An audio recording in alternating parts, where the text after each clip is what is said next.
Welcome to the JoJo episode. That's right, you expected a normal episode, but it was me, JoJo, all along. So, if you've been anywhere online in the past 2 or 3 years, watched any anime, been on any anime subreddit, any anime community online, blog forum, whatever, you know about the catastrophically good series that is JoJo's Bizarre Adventure. It's amazing. It's quite good.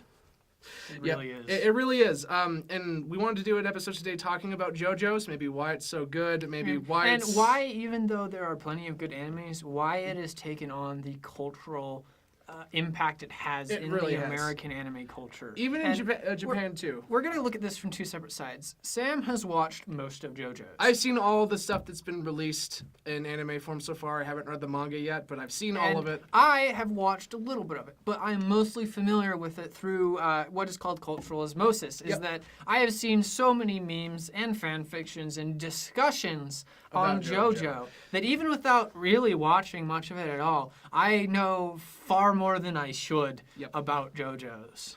And if you don't know what JoJo's Bizarre Adventure is, somehow, if you're watching this and have any interest in anime, I can almost guarantee you that you have. But if you haven't, go watch it, go look it up before you watch this, because we're going to do a little bit of in-depth discussion that may need some context. But to put it short, or to put it quickly, JoJo's is an anime that has become a full-fledged meme in its entirety and is sort of self-aware of this. Yes. And it is very chock full of pop culture references. That's part of the reason why it has become so popular and memey. Yeah, exactly. It's probably one of these staple animes of our generation, and probably for the next generation too. Yes. So it is that huge. And it's also old as hell. God, JoJo's has been around since... Let's talk about the plot, shall we? Yeah. Or like what you can get out of it without massive spoilers. The plot follows the JoJo family. There is no singular protagonist. There's a protagonist for each season or each arc, but that is a different member of the family, either a son or a cousin or some other relative of the one who came before. And it does go down in time chronologically in most of the seasons. Your first season starts in the 19... Oh, no, you're right. It's like It's the 1880s. It's in the 1880s, 1890s in Britain. And it goes down all the way to the early 80s as of... No, it goes into the early 2000s. Early 2000s. The most recent season is the early 2000s. You're right. But in the manga, the JoJo family fight all sorts of weird supernatural things and people who have supernatural powers. Right, and the name really does say it all with this anime. JoJo's Bizarre Adventure. That is the best way to explain it. It defies... It's bizarre for sure. It's really weird. It defies genre conventions. It's not even technically a shonen because it misses most of the key shonen tropes. Everyone is so pretty. It is, and it's also very homoerotic. And that's amazing, by the way, and I'm not even joking. A character shoots rainbows out of his shoulder blades at some point, and it kills people. It's awesome. But it's hard to describe without going into spoilers, and JoJo's is something that you don't necessarily want to be spoiled going in. Don't be spoiled by this. Please don't Google it and go read the plot synopsis. Don't. It's worth experiencing. It's worth being surprised by the very strange things this show has in store. And now that we've sort of explained kind of what it is, we're going to go into a bit more of a little bit of detail. So I think we should first probably talk about its impact in Japanese and anime culture, because it has influenced so much. Absolutely. So part of the reason this thing has a huge impact is that JoJo's Bizarre Adventure was not popular for a long time. No, but it has been around for a huge time. It started back in the late 80s. Yeah, no, it has been written for 30 years. There is a ton of JoJo's material out there, which is why the anime has been coming out with new stuff so fast. They haven't had to wait for the mangaka or the light novel author to write more so that they can adapt more. It's already all out there, and they're just taking it as it comes. And each season as well goes through different phases in styles.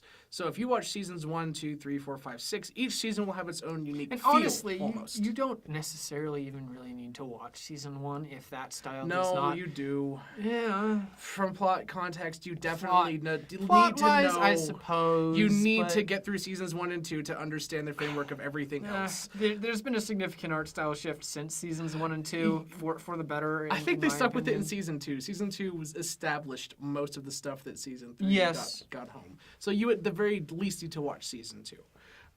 But it created so much in the anime world.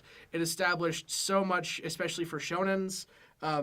It didn't popularize the ultra anime fight, that you see a lot with DBZ and stuff, but it definitely helped mold a lot of the aspects to it, especially over the top villains. It is the franchise that started the trend of really weird superpowers. Yes. But My Hero Academia quirks, JoJo's Started did those kinds of ago. things decades ago, and that's where all of the anime and manga that has that trope of superheroes only their powers are super weird and don't make much sense. It's JoJo's. That's where it came from. So, like, to give you an example, JoJo's goes out of its way to try to make unique abilities. JoJo's is the X-Men of the anime world, only if it was super freaking weird.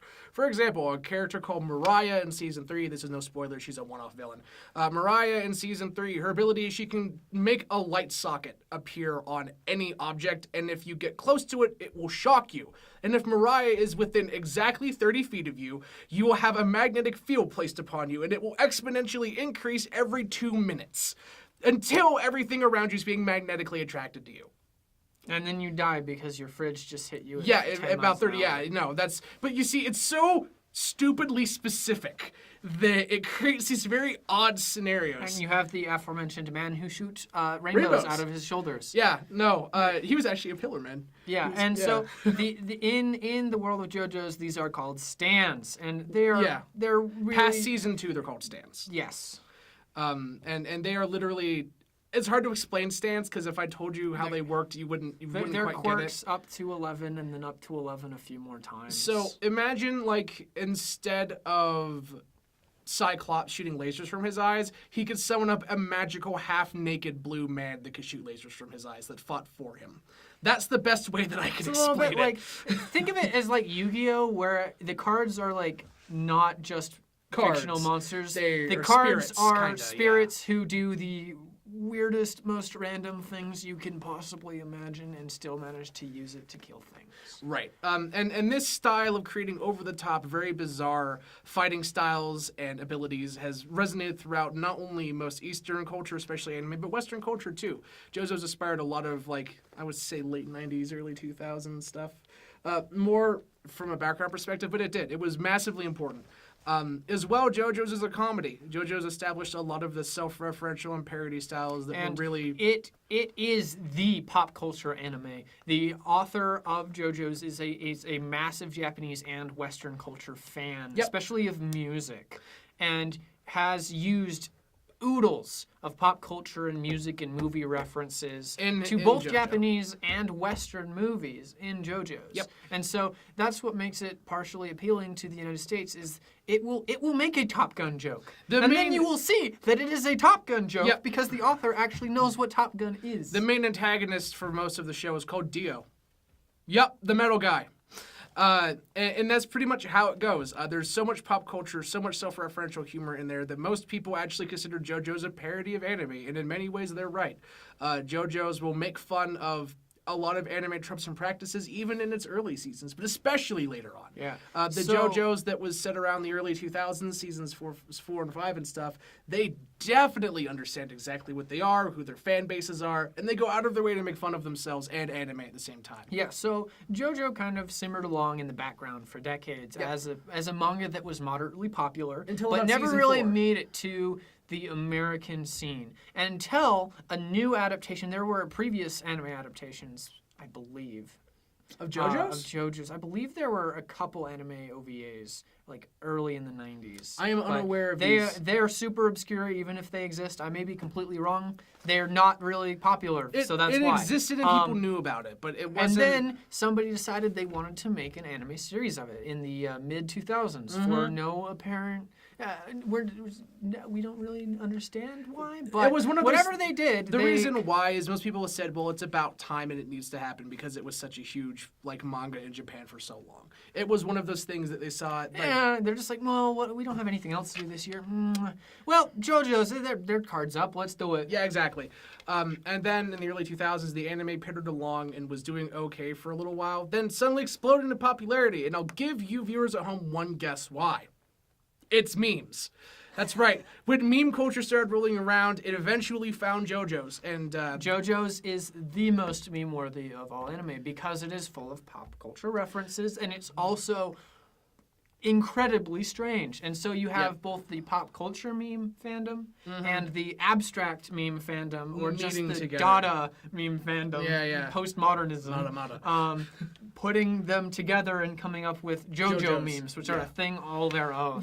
I know if you haven't seen JoJo's, you've seen a meme. Zawarudo. Yeah. You know, Zawaldo! Or, what is it? Oh my god! Or you expected X! Oh, no! All the over-the-top lines that you hear in anime forums and anime conventions, those are JoJo's. It's all JoJo's. And JoJo's infected a lot of anime out there. In fact, one of the main inspirations behind Gintama, probably one of the most popular comedy animes of all time, was JoJo's.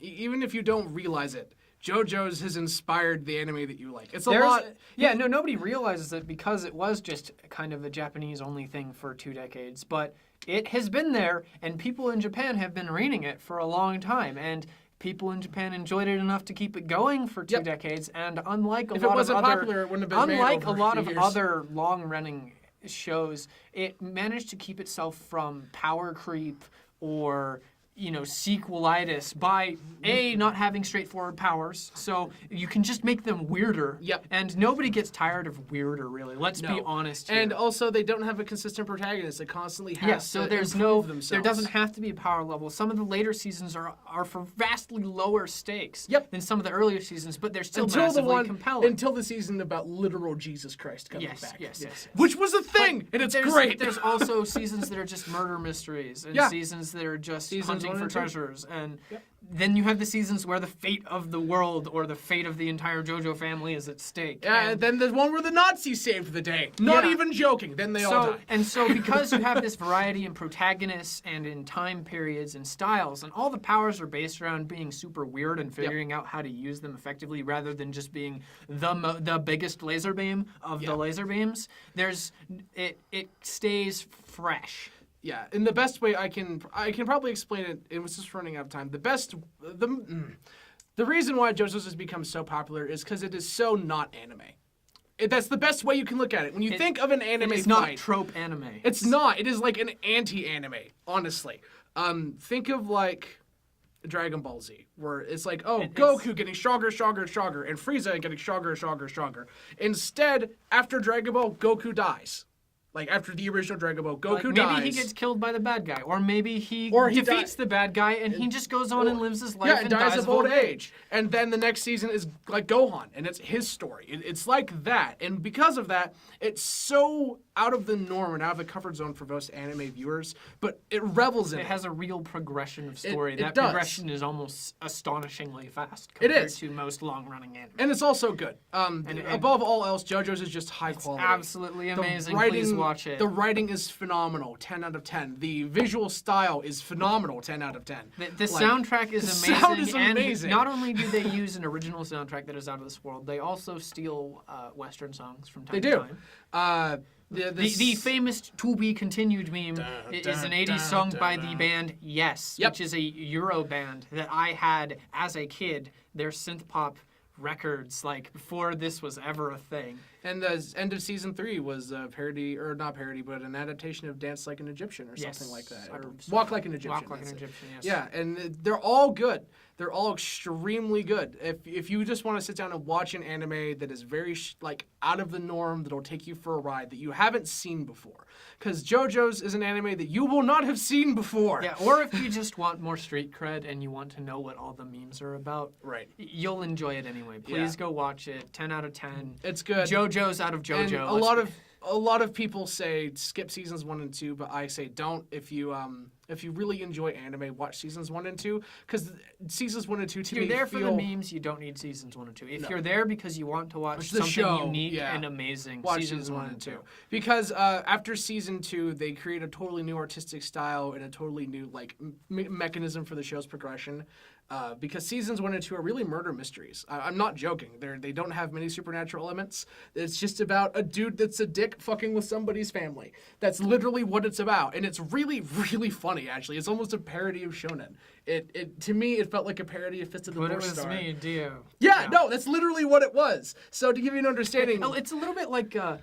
The anti-Flash, where he just goes back in time and It's just- screws with yeah, the Flash. that's as a literally kid all that it for is. no reason. Yeah, no, and Yeah. it's a straight parody of shonens. And most people don't like to admit that, but it is. It's very subtle. It's a parody that's so subtle that if you didn't know that it was a parody, you might actually mistake it for a really good shonen. I'm not even kidding. There's our recommendation. Please go watch it. See you guys next week. Yep.